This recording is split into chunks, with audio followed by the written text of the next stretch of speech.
give a short reaction tonight and probably a little bit more later. They climbed the mountaintop and then they fell off the other side. Great game. Great way to end the season. Longest season in NHL history. History made tonight. First time in their 30-year history, the Florida Panthers are now Stanley Cup champions on home ice. Game 7. I liked the segment and the sentiment behind Maurice saying it to Chuck saying it. I think Bobrovsky said it too, where it's like, we got to do it our way, and of course it's the hardest way. A lot of people could probably relate to that. There was a different feeling, like right after they scored the first time to start it off 1-0, there was that feeling of, okay, here we go, they're back. Because, I mean, you look at the last handful of games, they never started out strong. They never started out like Oilers flipped the script and jumped on them early, you know, games 4 through 6.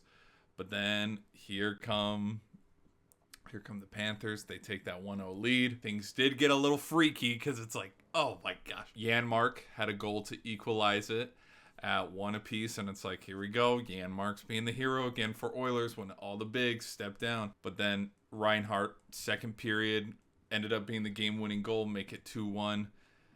Just glove side. Skinner wasn't able to stop it. Everybody's losing their mind. 2-1, and then from there, it's a defensive surge. There was a feeling right before the Reinhart goal where it's like, okay, something's bound to happen. There was like that middle 10 there where it's like Skinner had to save, Bob had to save, Skinner had to save. When they needed it the most, and that will be the biggest takeaway of this whole game. There's another one, it's the Conn Smythe, which I'll give a video reaction on that later, because I have a prediction, a weird thing I want to say about the NHL, but, like, I don't want people coming after me for saying it. When they needed it the most, Bob finally stepped up. Just have to say that. Like, that is the truth. Like, games 1 through 3, solid brick wall. When absent there, we all know it because the Oilers got back into the series. But Game 7, winner take all, when they need it the most, look at how many saves he had. Allowed 1 goal. And it was on a breakaway, too. The dude held his own. So many saves there at the very end.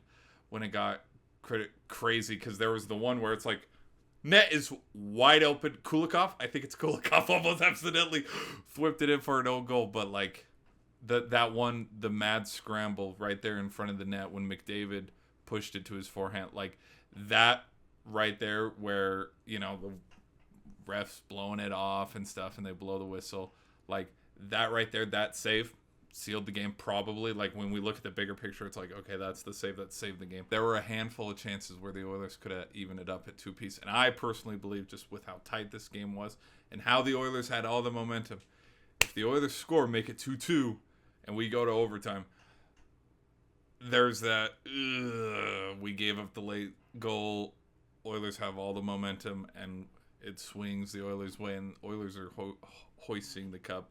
But I mean, that's not what happened. Bob showed up when they needed it the most. He got the stops. I personally think, I'll say this too, this isn't a spoiler for next video, but I do think he should have won the Conn Smythe. Just because you steal 3 games. Okay, you steal 3 games in the Stanley Cup final.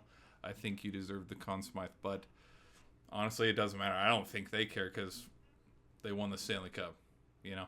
So that's my initial reaction, quick reaction on that, is that the Panthers are 2024 Stanley Cup champions, beating and able to hold off the Oilers in a phenomenal 7-game series. So, yeah, thanks for watching. Listen to me ramble. I'll catch you in the next video. Peace.